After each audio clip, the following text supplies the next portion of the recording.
بسم اللہ الرحمن الرحیم۔ السلام علیکم ورحمۃ اللہ وبرکاتہ۔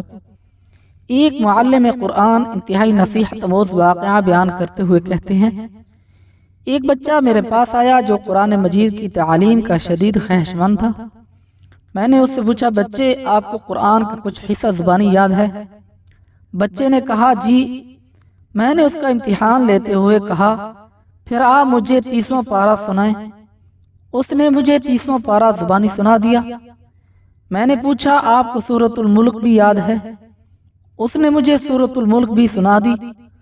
مجھے بڑا تعجب ہوا کہ اس چھوٹے سے بچے نے کم سنی کے باوجود قرآن کریم کا کچھ حصہ حفظ کیا ہوا ہے۔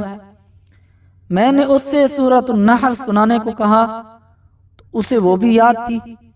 جوں جوں وہ میرے سوالات کا جواب دے رہا تھا، میری حیرانی بڑھتی جا رہی تھی۔ میں نے سوچا کہ آپ اس سے بڑی صورتوں کے متعلق پوچھتے ہیں۔ میں نے کہا، آپ کو سورۃ البقرہ بھی یاد ہے؟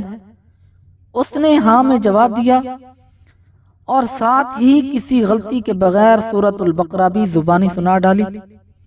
میں نے متعجب ہو کر پوچھا، بچے لگتا ہے آپ نے پورا قرآن حفظ کر رکھا ہے؟ اس نے کہا، جی۔ یہ سنتے ہی فرط مسرہ سے میری زبان سے بے ساختہ سبحان اللہ، ماشاء اللہ، تبارک اللہ کے الفاظ ادا ہونا شروع ہو گئے۔ میں نے اس سے کہا، آپ کل آ جائیے اور ساتھ اپنے سرپرست کو بھی لیتے آئیے گا۔ میں بچے کے جانے کے بعد حیرت و استعجاب کے سمندر میں ڈوبا رہا اور دل ہی دل میں تانے بانے بنتا رہا کہ یقیناً اس کے والد صاحب دین کے پابند، نیک سیرت اور قرآن سے شدید محبت رکھنے والے ہوں گے، جس کے نتیجے میں اس نے اپنے بچے کو اتنی چھوٹی عمر میں قرآن یاد کرا دیا ہے۔ مجھے اس وقت حیرانی کا شدید جھٹکا لگا۔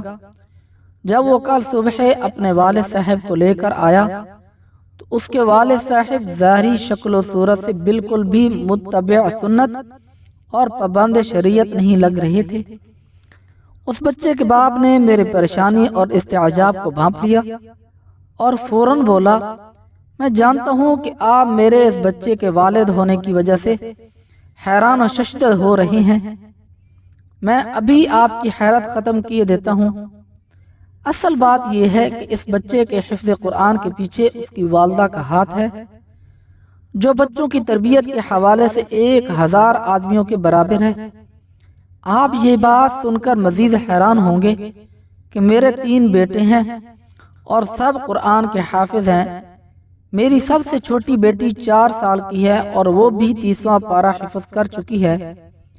میری حیرانی انتہا کو پہنچ چکی تھی۔ میں نے پوچھا، یہ کیسے ممکن ہے؟ 4 سال کی بچی نے 30واں پارہ کیسے یاد کر لیا ہے؟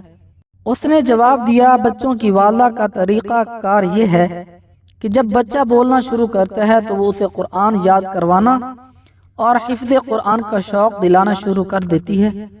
وہ بچوں کا مقابلہ کرواتی ہے اور کہتی ہے کہ جو سب سے پہلے یہ سورت یاد کرے گا، رات کا کھانا اس کی پسند کا بنے گا۔ جو سب سے پہلے پارہ حفظ کرے گا، ہم ویک اینڈ پر اس کی پسند کی جگہ جائیں گے۔ جو سب سے پہلے قرآن ختم کرے گا، ہم سالانہ چھٹیاں اس کے منتخب کردہ علاقے میں گزارنے جائیں گے۔ یوں بچے اپنے اپنے شوق کی تکمیل کے لیے حفظ قرآن میں بڑھ چڑھ کر حصہ لیتے ہیں۔ جی ہاں، ایسی نیک مائیں ہی گھر سنوارتی ہیں۔ حضرت امام بخاری رحمۃ اللہ علیہ کے امیر المؤمنین فی الحدیث بننے کے پیچھے ان کی والدہ ہی کی کاوشیں تھیں۔ اسی طرح حضرت امام شافعی رحمۃ اللہ علیہ کے عظیم فقیہ و محدث بننے کے پیچھے ان کی والدہ ماجدہ کی دعائیں تھیں۔ یاد رکھیے، نیک اور صالح عورت نصف معاشرہ نہیں ہوتی، بلکہ معاشرے کی بنیاد اور ستون ہوتی ہے۔ میری امت کی ماؤں کو معاشرے کو کارآمد اور دین کے نور سے آراستہ افراد فراہم کرنے کے لیے امت بننے کی ضرورت ہے۔ اگر مائیں امت بننے کا تہیہ کر لیں تو قوم کو بام عروج پر پہنچنے سے کوئی نہیں روک سکتا۔